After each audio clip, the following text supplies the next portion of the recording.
This is Guy Martin, part-time world-famous motorcycle racer and full-time lorry mechanic. He's not looking pretty. Inspired by Britain's noble history of engineering, Guy and his best mate Maeve are scouring the country for the best inventions of the Industrial Revolution to fit out Reckless, their aptly named narrowboat. We should be proud of being British, and I think people need to know, don't they? They've already forged, thrown, flushed and pumped their way through history. Get that soap, Chief, get the soap. And this week their mission is to make all they need for a good night's sleep on board Reckless. Look at that. A mission that will take them right to the birthplace of British industry, the cotton mills. I just think that's fantastic. Guy's squeezing 200 years of British brilliance into one boat. The boat that Guy built.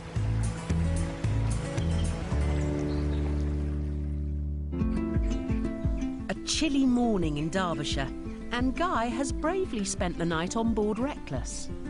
I've had better nights of sleep, but it wasn't the best.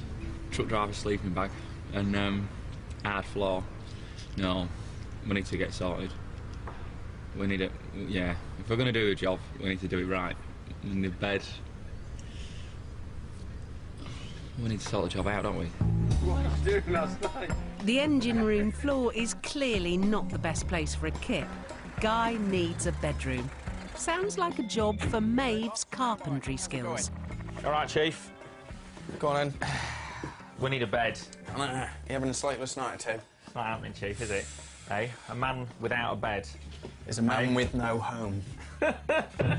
Well, I reckon if you lay down Do you there... reckon we can make one? Yeah, of course. Can you make one? I'll make it for you, Chief. It'll be the best night's sleep you've ever had. Come on, then. Let's What do you have a reckon? measure up. What do you mean measure for a bed? We'll get you some laid down there, I'll scribble around here and we'll know where we're heading. You don't do that. How tall are you? 5'9", I reckon. 5'9". According to this, with your boots on, you're 6 foot. What sort of width are we going for? Are we making it for 2 people, boy? Could we get cosy? What, both of us? Yeah, I think. we'll make it 4 foot so we keep each other warm. That's what the, I think so. That's what the SAS do. And it's good enough for them, it's good enough for us. Yeah, yeah. Oh, yeah. We're ready for action then, are we? Yeah, I'll get So it. I need to I'll make get- some sheets, don't I? Yeah. I need to make a mattress. What and do you some- know about making mattresses? The thick end are not a lot, boss. Sleep is an important part of Guy's routine. He must be clear of conscience because the boy goes out like a light. It's unbelievable, but he snores like a Perkins diesel. While Maeve starts the bed frame, Guy heads off to make some sheets, which, believe it or not, are one of the most important products Britain has ever produced. In the 18th century, innovations in the cotton trade were just as important as blast furnaces and steam engines in making Britain a manufacturing superpower. And the quiet Derbyshire village of Cromford is where it all began, with a man called Richard Arkwright. What a boy. A very greedy man, though, by the sounds of it. Money drove him. That's what makes a good businessman, I suppose, isn't it? Yeah. He ended up richest man in the country. Arkwright, the entrepreneur, invented a water-powered spinning machine and combined it with semi-skilled labour all under one roof. It'll be the perfect place for Guy to weave his sheets for Reckless, the first ever factory. The constant flow of water into the Cromford factory meant Arkwright's machines could be powered 24 hours a day, and so the night shift was born. To see what an 18th century factory was like after hours, Guy will weave his sheets tonight. But first, he meets local guide Sally Mosley to see the revolutionary ways Arkwright attracted a workforce to the town. This was the first planned industrial housing in the world. This is his first lot of housing for his workers. For his workers. Each cottage held a family, and Heck, you get a few folk in them houses. you would. They're a fair And there was an size. incentive, because I believe that if you had 10 children, you got your rent free. 10 As long as those 10 children could work in the mill. The first ever factory town didn't just have houses. Arkwright also built a pub, a church, a school, and even allotments. The whole area is deemed so historically significant that even the pigsty is a listed building. It's as heavily protected as Chatsworth, Honestly, as a stately home. heck. So, and yet it's just It's a pigsty. It's a humble pigsty with Grade 1 listing. Well, You it's can't in be many better of wrath than those. my bedroom. And this was just supposed to give his workers a bit of independence. It so was. they could earn, I suppose, a few extra quid. It was to with keep them happy, it was to keep them healthy. Everything he did, ultimately, was to protect his interests. You didn't want an unhealthy workforce, did to you? make money. It continued. And if the sheets Guy weaves aren't up to scratch, maybe he'll end up in another of Arkwright's buildings. He actually built a jail. He had his own jail as well? He had his own jail. For the most minor offences, you could end up in jail. Oh, heck. In 1787, Go on. Richard Arkwright was appointed High Sheriff of Derbyshire, which meant that he could be judge and jury to miscreants. And the employer as well. He was employer, he locked them up, he decided their fate. You don't want me to lock the door and leave you in there, I then? best get out. You ready sharpish. to come out? I best get out sharpish, lass. Oh, yeah. I'm hanging about. It's time for Guy's night shift to make his sheet at Masson Mill. With machinery powered by the mighty River Derwent, this factory was Arkwright's most famous achievement. And as only the rich could afford alarm clocks, workers were summoned to their shift by the factory bell ringing out across the whole town. I best get cracking. If I don't get down there sharpish, someone else is going to have my job. So I've come to meet my mate Howard, and he's going to point me in the right direction. Now then, Howard. Hello, Guy. How's it going, boss? You all right? Yeah, you? Good handshake. I like that. I could learn a lot off you, and there's a lot I need to learn. I was just looking, boy. It's a fair old place here. Well, it's a piece of history, isn't it? Built in 1796 and a working cotton mill to this very day. Ah, heck. What can I do you for, then? Well, I need to make a sheet Make a sheet. for my bed to go on my narrowboats. So you want to spin some yarn and you want to weave it into some fabric. You see, this is what I need to learn. Are we Right. talking about getting it from the sheep's back? Can I just say, cotton does not come from sheep. It comes from plants. Is that right? Did you say you had a lot to learn? I have, obviously. After that bombshell, the first thing Guy has to do is make the thread that his sheet will be woven from on an 18th century spinning machine.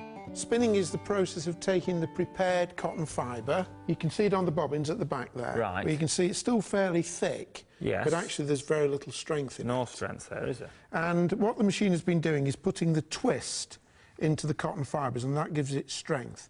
In fact, if we untwist the yarn, then you can see that the strength just disappears. Oh, aye. But if we twist it back up together again, it will join on as if there was never a break in it. Ah, yeah. Let's start the motor. That's Sure. the first thing. We need People some have been power. lost in there with the looks of all that gubbins. So take off the safety catch, gently push the lever forward. Yeah. This is the lever that puts the machine on. What do you reckon? Let it come back slowly. Away we go. As the spinning machine draws the yarn out, the spindles rotate at 10,000 revs per minute, putting the strengthening twist into the thread. The problem is the threads frequently break, and you have to find the broken end on the spindle and reattach it. What are you doing there, then? I just put the spin back on the spindle. Howard's years of experience are coming in handy, but for Guy it's a right faff. No, it looks hard, and it is hard. When we repair yarn like that, it's called piecing. Yeah? And piecers are the most junior people in the mill. And they would start at the age of, say, 9 or 10. Yeah. You're making some progress here. Another 20 years, I think you'll be quite an expert. In the end, Guy has to stop the machine to catch the broken end of his thread, something that wouldn't have been dreamed of in Arkwright's day. They would never stop the machine. You don't stop the machine. You stop the machine, your money is stopped. That's it. Yeah. Back onto the spindle. Well, I say it's not as easy, but I never thought it was going to be easy. Hey, you should wash your hands. I know, I'm sorry. This blanket of yours is going to be quite dirty, you I know. know. At this rate, making a sheet for the bed in Reckless is going to take some time.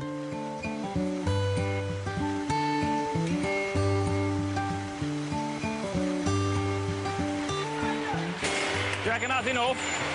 You'll do for me, Bob. I'll best get cracking. Neil takes Guy through the next stage, weaving the thread into a length of material. The thread is put into a flying shuttle which then has to be carefully loaded into the machine. So push it through, that's called the shed. It's through the shed. Once it's in place, the shuttle's knocked from left to right between the orange threads, which run from front to back, building up a piece of cloth. Okay, let go. The shuttle travels at 60 miles an hour. I'll get your hand in the way then. Oh no, you don't want that. It really rattles it. This process makes about 10 feet of cloth every hour. It's a fantastic machine, you know, all the way everything's geared and throwing backwards and forwards and everything. I mean, well, we've still got leather straps on there. Oh, yeah. You know, not that, they're pigskin. Yeah. The hammerheads are made out of pigskin. I just think that's fantastic. In 1770, the year before Arkwright opened his first factory, the cotton industry was worth around £600,000. 100 years later, as a direct result of Arkwright's innovations, it was worth £40 million. Spot on, sir. Try and make a better job of this one. That's it.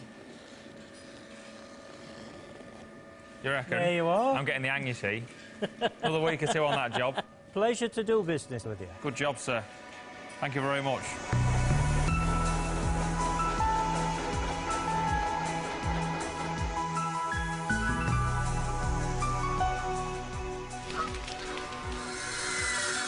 Guy might have worked the night shift, but there's no time to put his feet up. He meets back up with Maeve on Reckless, who's still working on the bed frame. I've been a busy boy last night, boy. Yeah. Yep. Bed sheets made. But you only do a certain length. I've got to sort them together. Let me feel the fibres of your fabric. I'm impressed. Let's get them spread out, Chief, and we'll get them stuck.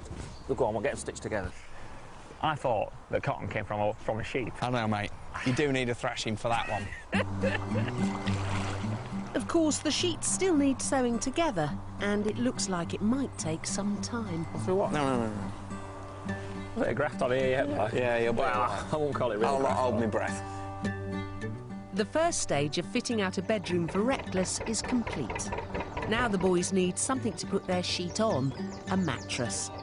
And for that, Guy's off to Hypnos, a fifth-generation mattress maker, who count the Queen amongst their clients. 33. Stan Jones has worked here for 40 years and starts by showing Guy how mattress fillings have developed over time. It would have initially been made of straw with a Hessian cover on it. 15th century. Yeah. The top layer went to feather and down as well as the straw. Right. And then we would have put a velvet, they would have put a velvet cover of some form on it for the posher person. Yeah, that's not for me. I'm not the posher person, really, Stan. Posh or not, the straw attracted mice into the mattress, so alternative materials soon became popular. And So then, what have we got there? then we go to horsetail. Yeah, horse tail. Yeah. They used a horsetail because it's longer strands, it holds together better, it's more resilient. Yeah. They also went to lamb's wools. Oh, lamb's wool. So this is I've learned a bit lamb's about wool. lamb's wool. I always thought it was cotton that came off lambs for some reason, and I didn't go down very well. No, that's the cotton plant. I know. I learned that the other day. Yeah, that didn't go down very well. So here we've got the next stage, the 18th century. 18th century, yeah. Where we've got an open spring in it now. Right. A little bit of industry had crept into the bedroom. Hand-rolled bed springs revolutionised sleeping overnight, providing a flat, firm, shock-absorbing structure to snooze on. Guy will use their direct descendants for his mattress on Reckless, the pocket spring. What a pocket spring is, well, they were invented by an Englishman. Another invention being English. Yeah, it was an Englishman, but unfortunately he moved to Canada. Englishman James Marshall may have received a Canadian patent, but there's no denying his